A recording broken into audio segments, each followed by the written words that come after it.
been a bit particular about my clothes. I never liked anything too colorful, revealing, ruffly, or matching my younger sister whatsoever.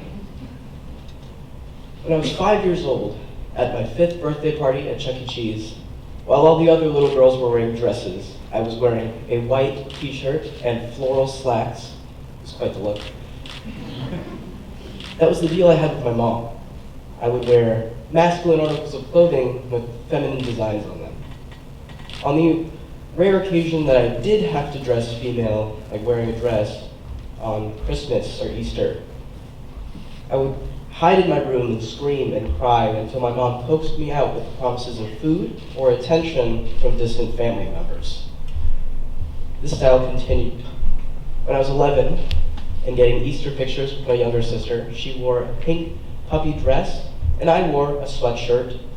And under the sweatshirt was a roughly red shirt that I wouldn't be caught dead wearing in public. I was confused. This confusion continued to middle school, and I would fog up the bathroom before taking a shower and distract myself with things I liked doing to try and, distract myself from the fact that I was confused because nobody else was. And this even continued into high school.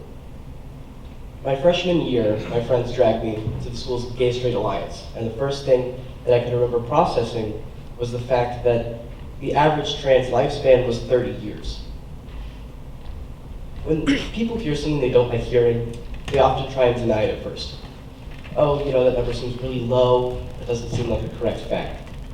The first thing I did was try to deny that that could be me. Out of the millions of people in this world, that's not me. That can't be me.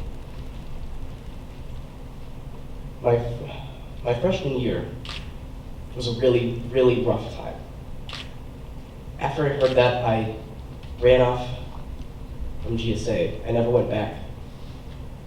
And then I stopped going to my classes, school altogether, and I locked myself in my room and refused to take a shower or brush my teeth. Because my thought process was that if I couldn't live as a regular girl, then I didn't deserve to eat. I didn't deserve to brush my hair. Fast forward to my sophomore year, I spent so much time being miserable that I decided to slowly creep towards the problem. So I went up to my best friend at the time and said, hey, let's give each other nicknames. She said, okay. I took off my hat, looked at the tag, and it said, Mitchell and Ness. So I said, you should call me Mitchell.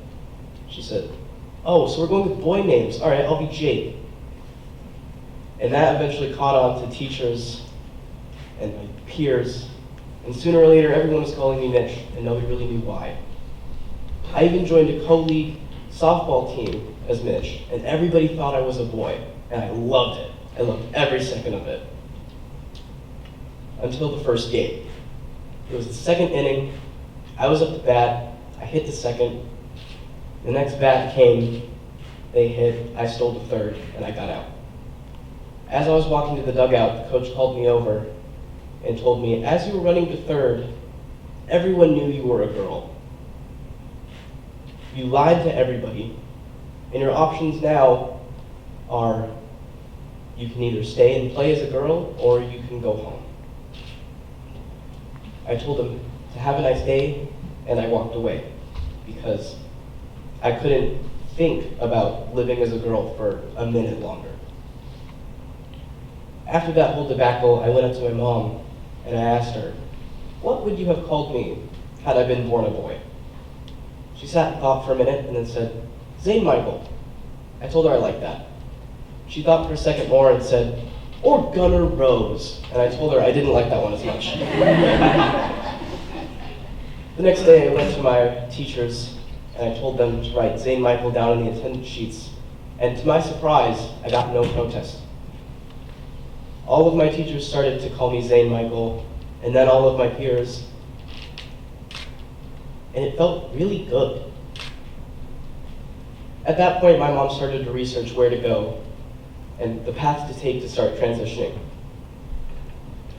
I had to go to my doctor's office and get a letter of recommendation to go to gender therapy, then attend gender therapy, get a letter of recommendation to start testosterone, go back to my doctor, get tested to see if I was eligible, and then go back to the gender center at Seattle Children's and start testosterone. So I did all of that. I went to gender therapy for 9 months, went back and got tested, I was eligible, and then I went to the gender center and they told me that the waiting list was 5 months long. And so I waited, because what else was there to do? Eventually, I started testosterone on November 8th, 2017. I take it once a week via injection in my stomach, and my girlfriend still has to do it for me because I'm a baby and can't do it myself. A month after I started testosterone, I legally changed my name from Zoe Michaela to Zane Michael. I never wanted to be a trans man, as funny as that sounds. I just wanted to be a man. And that's how I hope all of you see me, not as trans kid Zane or that one trans dude from second period. Just Zane, because that is my name. Thank you.